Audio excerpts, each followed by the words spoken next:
بسم الله الرحمن الرحيم. شرع لكم من دين ما وصى به نوح والذين أوحينا إليك وما وصينا به إبراهيم وموسى وعيسى أن أقيموا الدين ولا تتفرقوا فيه كبر على المشركين ما تدعوهم إليه اللہ یجتبی الیہ من یشاء ویہدی الیہ من ینیب. صدق الہ العالمین. سورہ شورى 42واں سورہ اور آیت نمبر 13. تمہارے لیے وہی دین مقرر کیا جس کو نوح کو حکم دیا تھا، اور اسی راستے کی ہم نے آپ صلی اللہ علیہ وسلم کی طرف وحی کی، اور اسی کا ہم نے ابراہیم علیہ السلام اور حضرت موسیٰ اور عیسیٰ علیہ السلام کو حکم دیا تھا کہ اسی دین پر قائم رہو، اور اس میں پھوٹ نہ ڈالنا. جس چیز کی طرف آپ مشرکوں کو بلاتے ہیں ان پر گراں گزرتی ہے.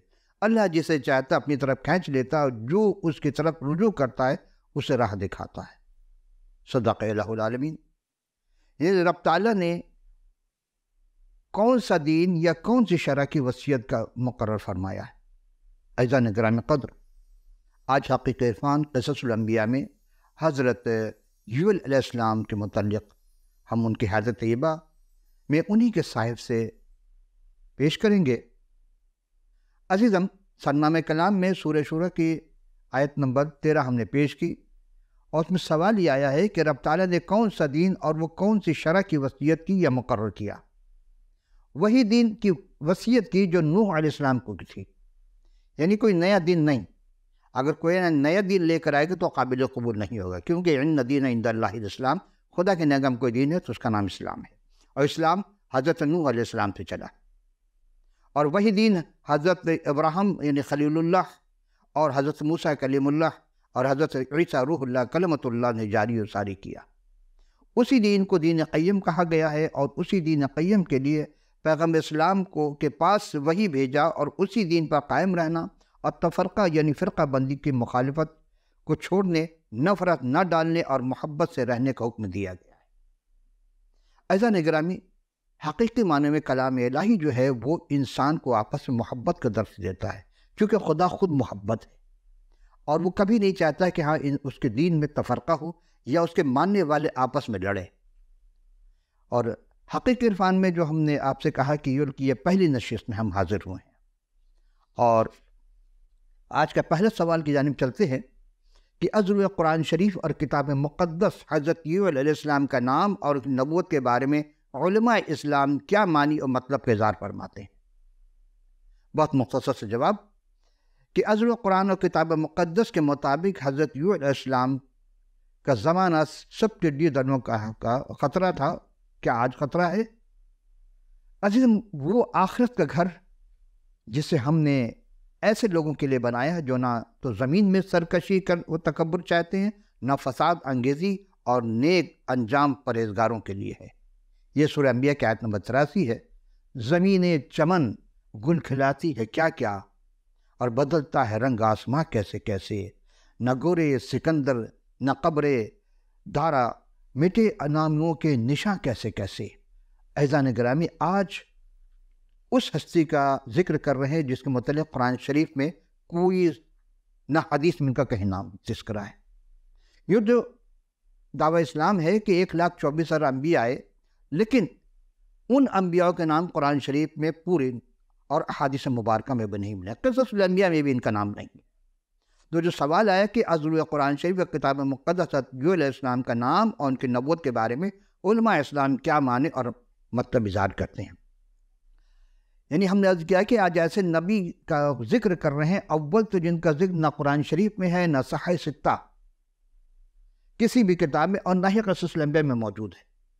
عزیزان ذی وقار، تعارف یہ ہے اس نبی کا. مورخین و مفسرین کا کہنا یوئیل بن فتوئیل کا ذکر کتاب مقدس کے قدیم عہد نامہ میں 16 بار اور جدید عہد نامہ میں 1 مقام پر آیا ہے.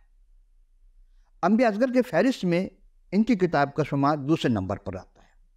یعنی انبیاء اصغر، چھوٹے انبیاء سے مراد کے ایک درجہ نہیں، نبوت کے درجے سب برابر، لیکن تبلیغ کی مدت جو ہے، زمان مدت عہد جو ہے وہ مختصر کسی کا ہے، کسی کا بہت زیادہ ہے، تو ان کو انبیاء اکبر کہا گیا اور ان کو انبیاء اصغر جن کا زمان مدت کم ہے۔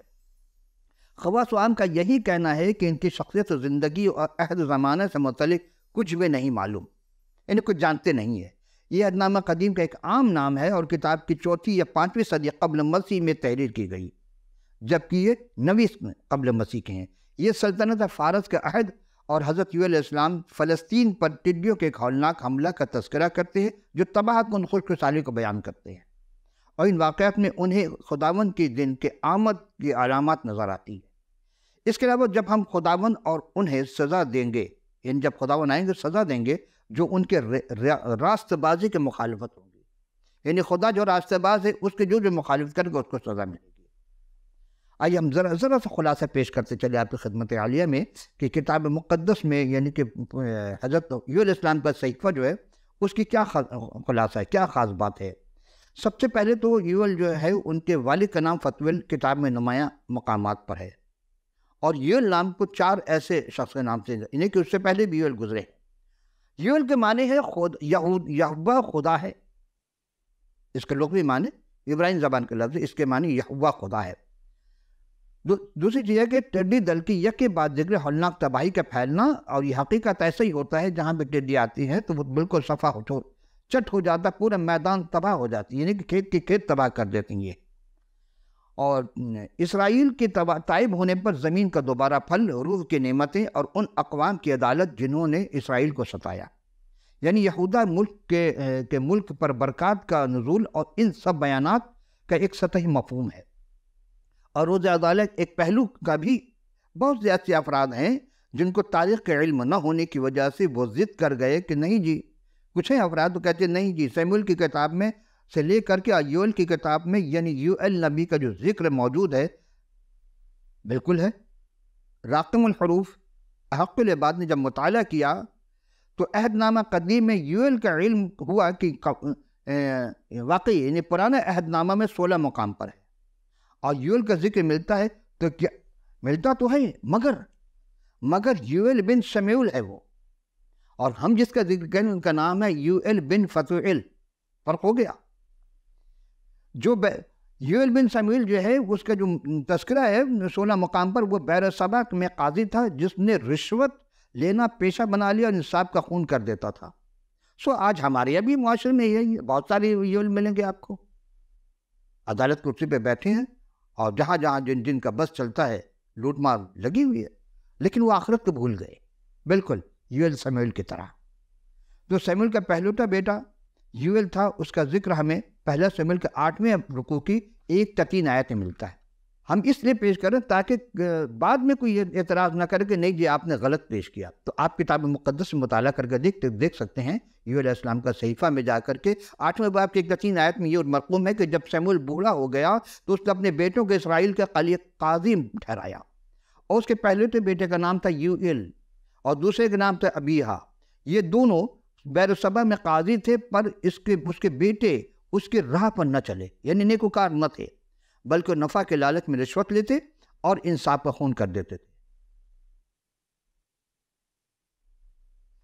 ایسا نگرامی قدر پہلا تواریخ 4 باب کے 35 آیت میں، اور یوئیل اور یہو بن یوسیبیہ بن شراح بن حسیل، اور پہلے تواریخ کے 5ویں رکوع کے 4 تا 8 آیت میں بھی یوئیل کے بیٹے کے نام ہے، یعنی یوئیل کا نام ہے۔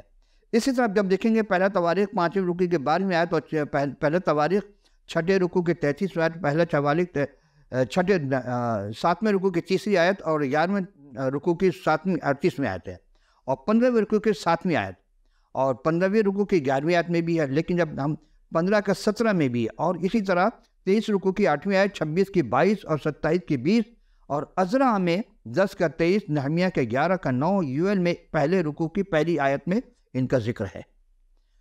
اور اعمال کی کتاب میں نئے عہد نامے میں یہ 2 باب کی 62ویں آیت میں، یہ ٹوٹل آپ جب دیکھیں گے جا کر کے مطالعہ کریں گے تو آپ کو بہت کچھ ملے گا، لیکن یہ اس یوئیل کے بارے میں نہیں ہے، وہ یوئیل سیموئیل کے بارے میں، اور یوئیل کی جو 2 جگہ سے نام ہے۔ تو ذہن ذی وقار جب ہم مطالعہ کا بہت بڑا فرق پایا، کیونکہ یہ تو ضرور ہے کہ نام تو ایک ہی ہے، ایک نام کے بہت سارے ہوتے ہیں، لیکن حضرت یوئیل نے ولدیت کو ظاہر کیا ہے، کیونکہ ولدیت بہت بڑی بات ہوتی ہے، ولدیت میں فرق ہوتا تھا، اور ولدیت میں زمانہ اور پیشہ میں زمانے آسمان کا فرق نظر آتا ہے۔ نئے عہد نامے کے اعمال کی کتاب کے دوسرے رکوع کے 16ویں آیت میں یوئیل نبی کا ذکر ضرور ملتا ہے، لیکن ہم آگے چل کر پیش کریں گے کہ وہ کیا بات ہے، یعنی وہ روح کے متعلق ہے۔ تو روح کے متعلق جب ذکر کریں گے وہاں ہم آپ کو خدمت پیش کریں گے۔ چنانچہ ان کے صحیفہ کتاب نبوت کی تاریخ کے بارے میں گراں قدر بصیرت افروز فراہم کرتی ہے، اور خاص طور پر اخیر زمانے کا ایک خاکہ پیش کیا، انہوں نے پیش کرتی ہے، اور بعد کے سارے صاحب انہی کی پیروی کرتے ہیں۔ اور حضرت یوئیل علیہ السلام کے تحریر کے ساتھ خدا نے ایک نیا کام کا آغاز بھی کیا تھا کہ تمام نسل انسانی کو اس عارضی دور کے خاتمے کے لیے تیار کیا۔ کون سا زمانہ جب ختم ہوگا، اس وقت جب 1000 سالہ بادشاہی آگی، اس کے بارے میں۔ اور یوں تو حضرت یوئیل علیہ السلام کی نبوت اگرچہ چھوٹی ہے کہ مختصر تھی، ضرور ہے، لیکن خوبصورتی اور افادیت میں کسی طرح کم نہیں تھی۔ یوئیل نبی کا انداز بیاں زور اور جان پیدا کرنے کے لیے بہت سے صنائع اور بدائع استعمال ہوئے، مگر تکرار لفظی، استعارات، تشبیہات، متفاردات، تقابل اور متازیات پر بحث۔ لیکن جب اس کتاب یہ عربی ادب کا بلند مقام ملتا ہے اس کتاب کو، کیونکہ ان کا انداز بیان دلکش، صاف اور ولولہ انگیز ہے۔ عزیزان گرامی، ان کی کتاب کی غیر معمولی خصوصیات ٹڈی دلوں کی آفت اور ان میں حقیقی معنوں میں سمجھنا بطور حملہ آور یعنی افواج کی علامت کو ظاہر کرتا ہے۔ اب آئیے ہم دوسرے سوال کی جانب چلتے ہیں کہ عزوی قرآن شریف اور کتاب مقدس یوئیل کی کتاب صحیفہ میں 4 ٹڈی دلوں کا ذکر ہے، یعنی 4 انداز میں ٹڈی دلوں کا ذکر کیا گیا، اور اس کی حقیقت اور اس میں گہرے یعنی پوشیدہ معنی سے کیا وہ ظاہر ہوتا ہے، وہ اسرار کیا، رموز کیا، وہ مراد کیا ہے، اس میں ہم 4 باتیں پیش کریں۔ پہلے یہ کہ ٹڈی دل یکے بعد دیگر ہولناک تباہی پھیلانا، یہ حقیقت میں ایسے ہی ہوتا ہے، لیکن جب ہم ٹڈی دل کے متعلق دیکھتے تو یہ الگ ایک فہرست ہے ٹڈی کا پورے کتاب مقدس میں استعمال ہونا۔ عزیزم، پرانا عہد نامہ میں ٹڈی یا ٹڈا کا ذکر بطور حشات الارض کے استعمال ہوا ہے، شمار میں آتا ہے، اور ویسے اس کا ذکر زیادہ تباہ کن ہے۔ اور یوئیل نبی جو کچھ ٹڈی کے دلوں کے ایک پہلے باب کی 4 آیت میں لکھتے ہیں کہ جو کچھ ٹڈی دلوں کے غول سے بچا اسے دوسرا کھا گیا، یعنی ایک سے بچا دوسرا اسے نگل گیا، اور دوسرے سے بچا تیسرا اسے چٹ کر گیا، تیسرے سے بچا چوتھا اسے وہ گول کھا گیا، یعنی کہ 4 دلوں کا ذکر کر رہا ہے۔ عزیزم، اس 4 آیت میں 4 غولوں کا ذکر عبرانی زبان میں یہ 4 مختلف قسم کے ٹڈیاں ہیں جو نشو و نما پاتی ہیں، 4 مراحل سے گزرنے کا ہے بظاہر یہی صاحب۔ کیتھولک ترجمے میں تراجم جو ہے جراد یعنی ٹڈی، ملخ اور جھانجیا، یہ 4 لفظ استعمال ہوئے ہیں ٹڈی کے لیے، لیکن جب علم الحیات یا حیوانات میں جب غور کرتے ہیں تو یہ سب اقسام ٹڈیاں جو ہے ملخ کے خاندان سے تعلق رکھتی ہیں۔ ملخ، میم لام خ، ملخ۔ اور شریعت کی کتاب احبار کی جو تیسری کتاب ہے شریعت کی، حضرت موسیٰ کلیم اللہ کو جو عطا کی گئی تھی، 11ویں رکوع کی 22 اور 23ویں آیت میں یہ ہے کہ 2 قسم کی ٹڈیاں ہیں۔ 22ویں رکوع میں ہے کہ وہ جس کی پچھلی ٹانگیں اگلی ٹانگوں سے لمبی ہوتی ہیں وہ سب کود پھاندتی ہیں، انہیں کھانے کی اجازت ہے۔ اور خاص طور پر 23ویں آیت میں لکھا ہے کہ پر سب پردار رینگنے والے جاندار جن کے پاؤں ہیں وہ تمہارے لیے مکروہ ہیں۔ عزیزم، یہاں عزیزان گرامی قدر یعنی جو 4 پاؤں پر چلتی ہیں ان کا کھانا ممنوع ہے، یعنی حرام سمجھ لیں۔ ٹڈیوں کی اور بھی کئی اقسام ہیں، یہ ایک موسمی کیڑا ہے، لیکن یہ خاص موسم میں ایک مقام سے دوسرے مقام نقل مکانی نہیں کرتا، بلکہ ہوا کے رخ پر یہ اٹھتا ہے، جدھر ہوا چلتی ہے اسی طرف یہ اٹھتے چلے جاتے ہیں۔ اور اسی چیز کو شریعت کی دوسری کتاب خروج میں 10ویں رکوع کی 13 اور 14ویں آیت میں، بس موسیٰ نے بحکم خدا ملک مصر میں لاٹھی بڑھائی، اور خدا نے اس سارے دن اور ساری رات پروا آندھی چلائی، پوروا آندھی چلائی، اور صبح ہوتے ہوتے پوروا آندھی ٹڈیاں لے آئیں، یعنی ایسی ہوا چلی وہ ٹڈی لے آئی، اور ٹڈیاں سارے ملک مصر پر چھا گئیں، اور وہیں مصر کے حدود میں بسیرا کیا۔ ان کا دل ایسا بھاری تھا کہ نہ تو کوئی ان سے پہلے ایسی ٹڈیاں کبھی آئیں نہ اس کے بعد پھر آئیں گے، تمام سبزوں کو چٹ کر گئی۔ عزیزان گرامی قدر، مادہ ٹڈی زمین پہ انڈے دیتی ہے، لاروے سے پورا کیڑا بننے تک اس میں کئی تبدیلیاں آتی ہیں. ہر تبدیلی کی حالت میں سخت گھاؤ ثابت ہوتا ہے اور جس ہراول میں بیٹھتا ہے اسے چٹ کر جاتا ہے. بالآخر اس کے نتیجے نکلتی یہ غول اڑ کر کے جس جگہ بھی جاتی تباہی برپادی ہوتی ہے. بہت غور کیجیے. آپ سوچیں کہ میں ٹڈیوں کی تعریف کر رہا ہوں. بالکل ٹڈیوں کی تعریف کر رہا ہوں. تاریخ بھی بتا رہا ہوں آپ کو کہ کہاں کہاں اس کا ذکر ہے تو بہت سارے مقام پر. اب پھر ہم اس سوال جان چکتے ہیں کہ حضرت یونس نبی نے اپنے صحیفہ میں 4 ٹڈی دلوں کا ذکر کیا، لیکن اس سے قبل انہوں نے خدائے ذوالجلال کا کلام ان پر نازل ہونے کا دعویٰ کیا. یہ غور کر طلب بات ہے. اس سے اس کی حقیقت اور اس کے گہرے پوشیدہ میں کیا اثرات مضمن ہیں، یعنی کیا باتیں ہیں، اس سے کیا مراد ہے. اس کے جواب میں یہی کہیں گے عزیزان محترم کہ ویسے تو حضرت یونس علیہ السلام اور ان کے صحیفے کا شمار دوسرے نمبر پر ہوتا ہے، لیکن ان کی شخصیت اور زمانہ کے متعلق کہ پہلی بات یہ کہ ان کی کتاب کا مطالعہ سے عہد عتیق کا ایک عام نام 3 باتوں کو ظاہر کرتا ہے، جس میں ایک ہی ذکر ہے. انہوں نے اپنے نام کے ساتھ اپنے والد کا نام فتویل لکھا، اور کئی گہری باتیں ہیں. اگر ایسا نہ ہوتا تو ہمیں ان کے متعلق کچھ بھی معلوم نہ ہوتا. کیا مطلب؟ کہ اس کتاب کا مصنف تو خود خدائے ذوالجلال ہے، لیکن یہ کلام خدا جن پر نازل ہوا وہ حضرت یوئیل بن فتویل ہی ہیں، اور اس میں کسی قسم کا کوئی مبالغہ نہیں کہ وہ خود کاتب وحی بھی ہیں. ایسا نہیں ہے کہ نبی پر خدا کا کلام نازل ہو اور وہ کوئی اور لکھے، نہیں. زمانہ قدیم میں یعنی جب بھی کسی پر کلام نازل ہوتا تھا، خدا کو اس کو بھارتا تھا تو وہ خود لکھتے تھے، خود کاتب وحی ہوتے تھے. دوسری بات یہ کہ حضرت اسلام کا بار نبوت بالکل نرالا ہے. ان پر جو نبوت کا بار تھا بالکل نرالا. ٹڈی دلوں کے دل کا حملہ بڑی ہولناک تباہی ہے. یہ بار بار ہم ذکر کریں گے. آخر وجہ کیا ہے؟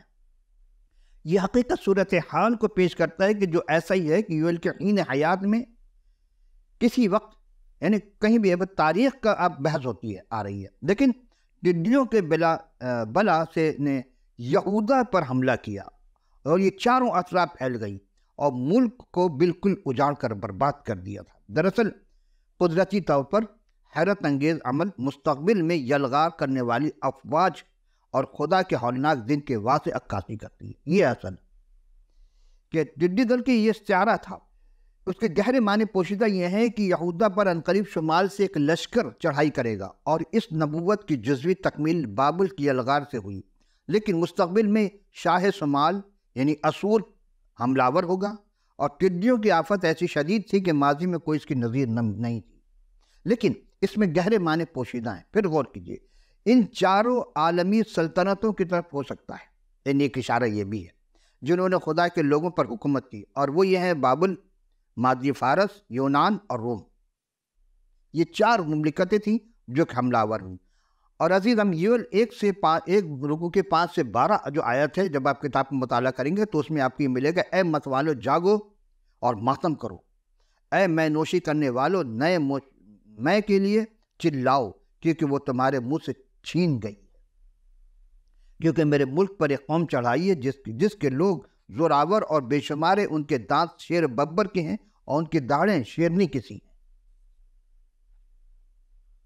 انہوں نے میرے پاکستان کو اجاڑ ڈالا اور میرے انجیر کے درختوں کو توڑ ڈالا. انہوں نے ان کے بالکل چھیل چھال کر بالکل پھینک دیا اور ان کی ڈالیاں سفید نظر آنے لگی. تو ماتم کرو جس طرح دلہن اپنی جوانی کے شوہر کے لیے ٹاٹ اوڑھ کر ماتم کرتی ہیں. نظر کے قربانی اور تپاون خدا کے گھر میں موقوف ہو گئے، اور خداوند نے خدمتگار گزار کاہن ماتم کرتے ہیں. کھیت اجڑ گئے، زمین ماتم کرتی ہے کیونکہ غلہ خراب ہو گیا اور نئی میں ختم ہو گیا اور روغن ضائع ہو گیا. اے کسانوں خجالت کرو. اس میں ہر قسم کے لوگوں کو توبہ کی طرف راغب کرنے کے لیے کہا جا رہا ہے کہ اپنی اپنی بری خصلتوں کو چھوڑ دو. پاکستان کے باغبانوں، پاکستان کہتے ہیں انگور کے باغ کو، نوحہ کرو کیونکہ گیہوں اور جو اور میدان کے کھیت تباہ و برباد ہو گئے. تاغ خشک ہو گئی، انجیر کا درخت مرجھا گیا، انارہ، کھجور اور سیب درخت، ہاں میدان کے تمام درخت مرجھا گئے، اور بنی آدم سے خوشی جاتی رہی. دیکھیں جب 65 سالی آتی ہر طرح کی خوشی ہوئی، اور خدا اس ستم سے بچائے، اس طرح سے بچائے، کہیں سیلاب، کہیں خشک سالی، یہ سب عذاب الہی ہے اور ہمارے یہاں بھی آ رہا ہے. یہ تباہی آ کر رہے گی. کیوں؟ اس لیے کہ جب عمرا اور علماء بگڑ جائیں تو ملک تباہی کے دہانے پر کھڑا ہو جاتا ہے، اور ایک نہیں کئی پشتہ خدا اس کی سزا دیتا ہے۔ عزیزو، اس کی تشریح یہ ہے کہ یو نبی نے اس حملہ کے اثرات کو تفصیلی ذکر کرتے ہوئے رقم تراز ہیں کہ سب سے پہلے وہ بڑے تندیہ انداز میں کے مت والوں کو خطاب کرتے ہیں کہ جب سکون و چین خاتمہ برباد ہو چکا ہے، اب بھی کچھ لوگ ہیں جو عذاب الہی سے نہیں ڈر رہے، اور سب تب عذاب الہی آ چکا۔ ٹڈی دل کے دانت نہایت خوفناک، اور اس کی ایک مثال ہے، امثال کی کتاب میں ایک ضرب الامثال ہے جو سلمان بن حضرت داؤد علیہ السلام نے اس کتاب کو لکھی تھی۔ اس کی تیسری کی 14ویں آیت میں مرقوم ہے کہ ایک پشت ایسی ہے جس کے دانت تلواروں کو ٹڈی دلوں کی انجیر کے درختوں کی چھال تک چٹ کر ڈالتی ہے، اور تنوں کے سفید باہر جھانک کر رہی ہے۔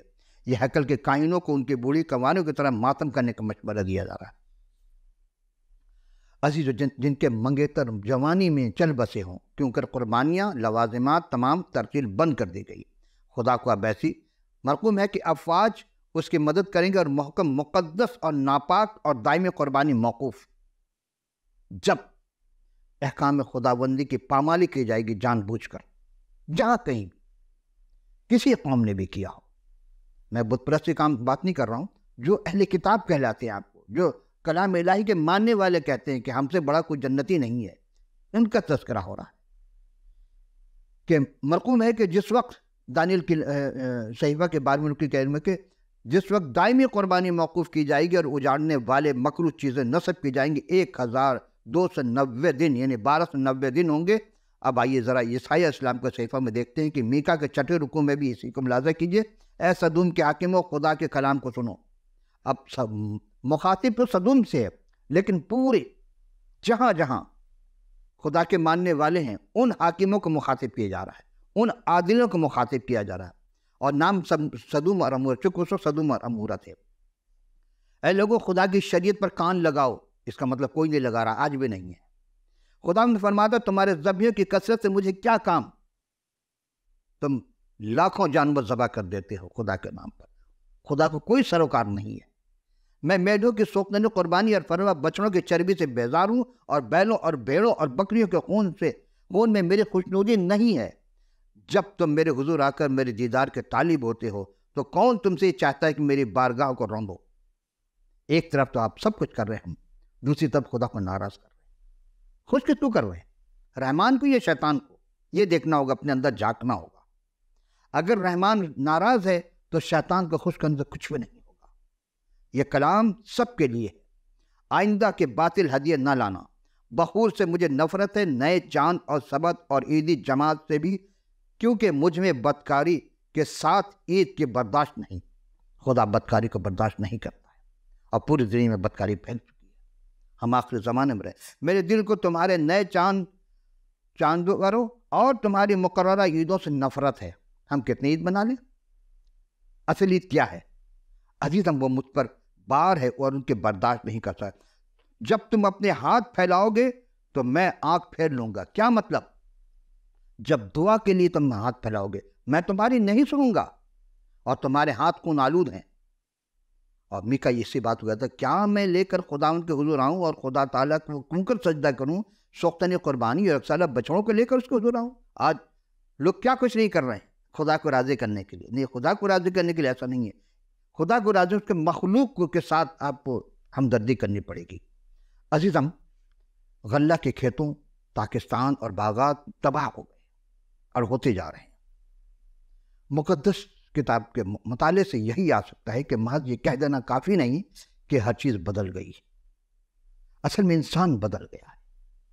تو کیا آج بھی ٹڈی دلوں کا حملہ ہے، خطرہ ہے؟ بالکل ہے۔ کیا خطرہ ہے؟ بس چند چیز رہ گئے ہمارے پاس، ہم آپ کی خدمت پہ اپنے گفتگو کو سمیٹتے ہوئے یہ نے پہلے باب کی 13 سے دوسرے کی 27 بالکل میں اس کو مختصر طور پر پیش کرنے کی کوشش کروں گا۔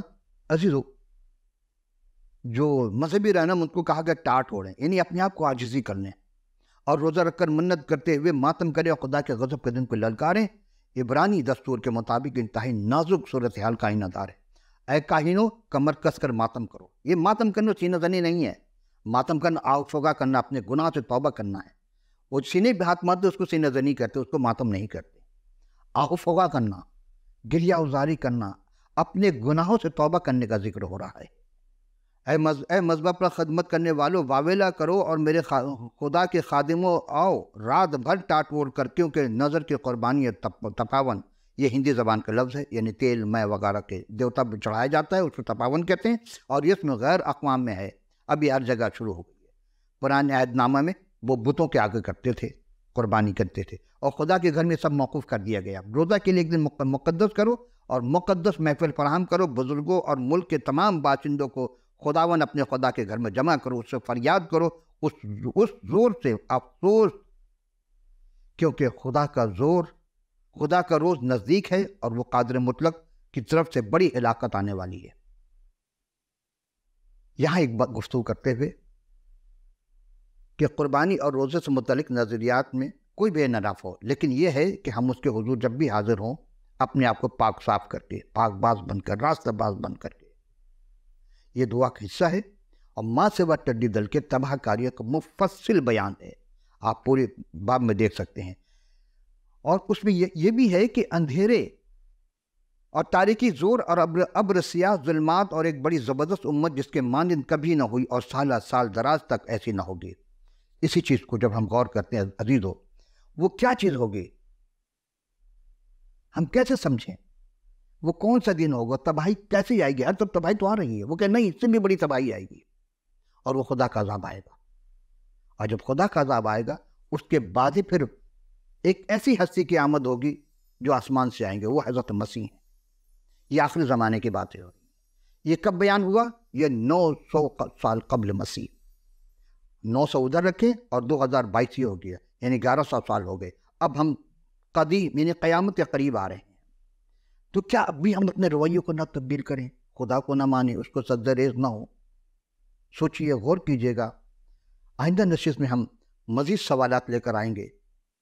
اب دامن میں گنجائش نہ رہی، لیکن آپ سے وہی ایک ریکویسٹ، التجا، التماس، وہ دعا ہے کہ آپ اپنے فیڈ بیک سے ضرور ہمیں آگاہ کیجیے گا، اپنے قیمتی آرا سے ضرور آگاہ کیجیے گا. اور آپ کو مطالعے کے لیے آپ کے پاس کوئی کتاب مقدس نہیں ہے تو ہمیں اپنے یہ اسکرین پر دکھائے جا رہے ہیں واٹس ایپ نمبر ہو، ٹیلی فون یا ای میل، جو بھی آپ کو اویلیبل ہو، آپ اپنا پورا پتہ ہمیں لکھ بھیجیے. ہم فی سبیل اللہ آپ کے دیے پتے پر کتاب مقدس سال کر دیں گے. تو اگلی نصیحت سے پھر حاضر ہوں گے، اس وقت کے لیے اجازت. خدا حافظ و ناصر.